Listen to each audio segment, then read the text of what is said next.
भारतीय reserve bank ने repo rate कटौती का ऐलान कर दिया है। आरबीआई की मौद्रिक नीति समिति ने रेपो रेट में तत्काल प्रभाव से 0.25% की कटौती का फैसला सर्वसम्मति से लिया है। आरबीआई गवर्नर संजय मल्होत्रा ने कहा कि मौद्रिक नीति समिति के सदस्यों ने नीतिगत रेपो दर को तत्काल प्रभाव से 25 आधार अंकों से घटाकर 6% करने के लिए मतदान किया। इस दौरान गवर्नर ने वैश्विक विकास के लिए नई चुनौतियों की ओर इशारा भी किया। होम, कार और कॉरपोरेट लोन की ईएमआई हो सकती है कम। आरबीआई ने बुधवार को लगातार दूसरी बार प्रमुख ब्याज दर में 25 आधार अंकों की कटौती का ऐलान किया। केंद्रीय बैंक के इस फैसले से अमेरिका की ओर से लगाए गए पारस्परिक शुल्कों से प्रभावित अर्थव्यवस्था को सहारा मिलने की उम्मीद बढ़ी है। ब्याज दरों में कटौती के बाद प्रमुख नीतिगत दर यानी रेपो रेट घटकर 6% हो गई है। इस कदम से आवास, ऑटो और कॉरपोरेट ऋण लेने वालों को राहत मिलेगी। फरवरी महीने में भी की गई थी 25 आधार अंकों की कटौती। फरवरी में अपनी पिछली नीति में आरबीआई ने रेपो दर को 25 आधार अंकों से घटाकर 6.25% कर दिया था।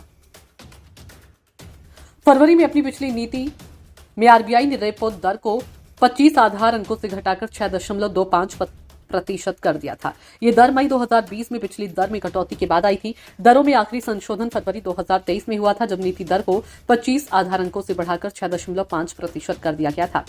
अमेरिकी टैरिफ के झटके के बाद जीडीपी वृद्धि के अनुमानों में कटौती। आरबीआई गवर्नर संजय मल्होत्रा ने कहा कि मौद्रिक नीति समिति ने सर्वसम्मति से नीतिगत दर को 25 आधार अंकों से घटाकर 6.25% करने का फैसला किया है। वैश्विक अनिश्चितताओं के कारण आरबीआई ने सकल घरेलू उत्पाद की वृद्धि दर का अनुमान 6.7% से घटाकर 6.5% कर दिया है। पिछले सप्ताह अमेरिकी राष्ट्रपति डोनाल्ड ट्रंप ने भारतीय आयातों पर 26% का भारी भरकम पारस्परिक शुल्क लगाने की घोषणा की थी, जो 9 अप्रैल से प्रभावी होगा। आरबीआई गवर्नर ने वित्तीय वर्ष 2026 में वास्तविक जीडीपी वृद्धि दर 6.5% रहने का अनुमान जताया।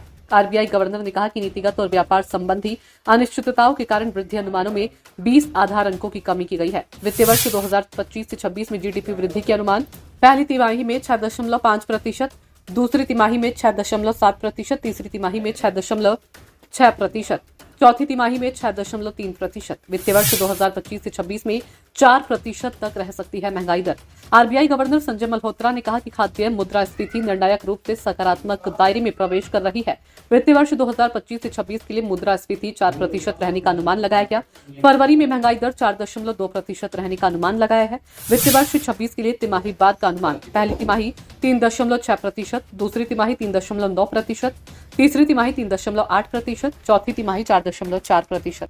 ब्यूरो रिपोर्ट, नई दिल्ली।